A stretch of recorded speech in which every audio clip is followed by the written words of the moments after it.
It's day 7 of 30 videos. And today you're going to meet my granddaughter. And we are going to read you a book that she acquired in her group grief counseling.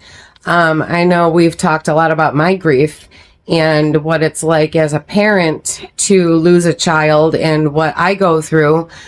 But my daughter also left behind, at the time she was 12, now she's 13. This child that you are about to meet is 13 years old. First of all, she doesn't look like it. Secondly, once you hear her speak, she does not speak like a 13-year-old child. She's seen a lot, and the counseling that she goes to helps her tremendously. She loves her counseling. Counseling is very important and can be very helpful. And so I kind of want to use this video to encourage counseling. I want you to know that the moral of the story in this book is how heavy grief is and how it follows you everywhere, but how it also begins to lift after time. So thanks for joining us. Like, shares, and subscribes help us out. We want to get this moved forward. Pages of Giving has lots of good to do, and it needs to monetize to do it. All right. Hi. Meet my granddaughter, Layla. Hi. My pride and my joy. So today we're going to talk a little bit about grief again. We're still on the grief subject. And since Layla was here for dinner tonight, and they bought me this wonderful book for Christmas, because it was something that hit them pretty hard in their grief counseling. It's a group counseling, right? Yep. Sandcastles? Yep. Where is it? West Bloomfield, I'm pretty sure, but they have a lot of different locations. Okay. And how often do you go? Every other week, every other Thursday. And you find it very helpful? I do. I find it helpful to relate to other people who are going through similar, because we have age groups. So it's just like about how many people would be in your group? It differs because some kids don't come every time, but usually we have about 4 to 6 other kids. Okay. So small group of your peers who have all lost a parent as well. And or a family member. Or a family member that they're grieving from, but peers that are dealing with the same things that she is. And so they read this book. It is called My Big Dumb Invisible Dragon, and it is written by Angie Lucas and illustrated by Birgitta Sif. We're just going to go through and read it real quick. It's a small children's book, but very impactful. It says, "Have you ever seen an invisible dragon? Neither had I. Yeah. But one day last May, a giant one swooped in and landed on my head, right on top of my head. It was the day Ollie's mom came to get us from school. Oh, from Turtle Hill Park, instead of my mom. She had a funny look on her face. She opened her mouth 3 times before the words came out.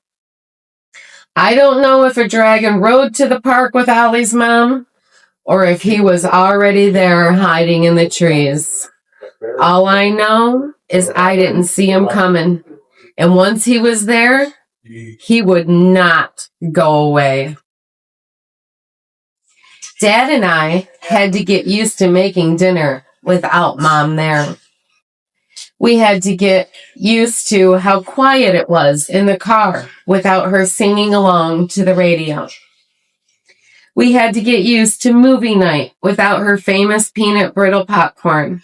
But the big, dumb dragon didn't even notice. He moved right in and made himself at home.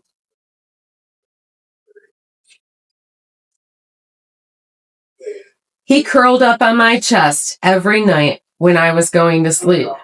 I swear he must have weighed a ton. He made it super hard to get out of bed in the morning. At school, he cast a ginormous shadow that followed me everywhere. And if you think it was easy to stand up straight with a dragon on my head, let me tell you, it wasn't. I think he's the reason some kids didn't talk to me much anymore. You felt like that too, didn't you? Yeah. Like people were uncomfortable and didn't know how to talk to you, so they just stopped talking to you. It was, and it still kind of is. Some days I ignored him. I pretended he wasn't there at all. I played hard and laughed like crazy, even louder and crazier than before. But that didn't make him leave. Other days I got angry. You can't believe how mad I got. I yelled and I shouted at everyone. What did that dragon do? He put on his headphones and he tuned me out. There were also days when I reached up and pulled his big, heavy wings around me, and I would curl up like a caterpillar and hide away for hours. It wasn't always bad to have him around. That's how I feel sometimes. I love to curl up with my grief sometimes. Still, almost every day, I tried to make a deal with him.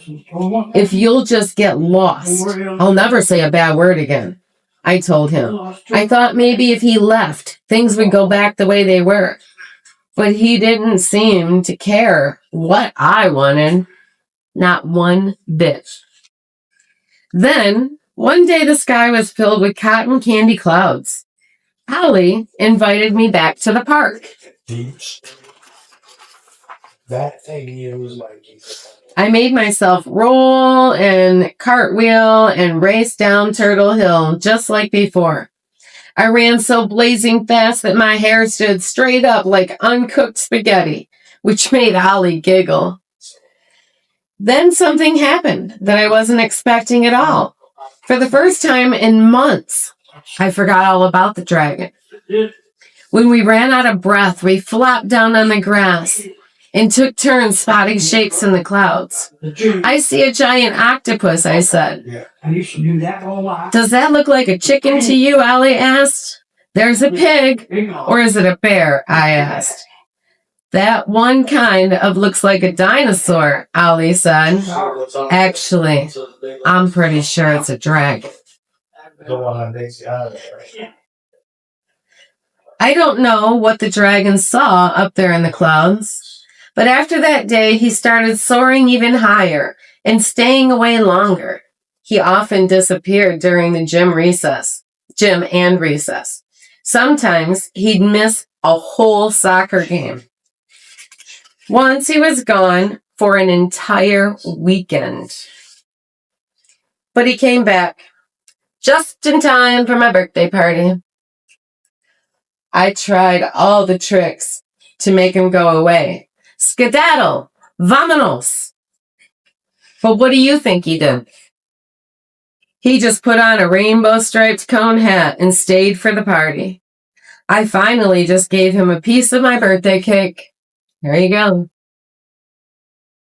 That night, as I waited for sleep, which can take a while when there's a big, dumb dragon in your bed, I realized something. My dragon didn't feel as heavy as he did back when I was 6. I guess my birthday wish came a little bit true. Getting in there early in the morning. Hey, remember when I asked if you ever seen an invisible dragon? That was a silly question. You can never see one by looking straight at it. You have to look at the person underneath. How amazing is that? It's pretty great. Thank you for the book. Yeah. Thank you for sitting with me while I read it. Yeah. Anything you want to say? No, I just think it's a very... I know it is a kid's book, but I think it's a very, impactful book for somebody who's going through that. A good explanation. Yeah, kind of like a... hey, this is what's gonna happen, eventually it's gonna start gradually going away. You're gonna have better days than others, but for the first, like you said, since he was 6, didn't feel that heavy, you know? Right. Like, over time, it eventually, like, lifts, but it never goes away. Right. And you just learn how to cope with The dragon. the dragon. Yes, you learn to train your dragon. All right. Well, thank you. Yeah. All good? Yeah. Thank you. Love you. Good night. Oh, wait. Here we go. Here's what it looks like. This is the book. I am not monetized yet, so I don't have like links and all that to connect you with all of that yet. I'm getting there. I'm learning. But I highly suggest that you get this book, even for an adult. It is a great, great book. And like, subscribe, shares will help us out, get us pushed to the front, get us to a point where we can get monetized and get this Pages of Giving mission rolling along. Good night.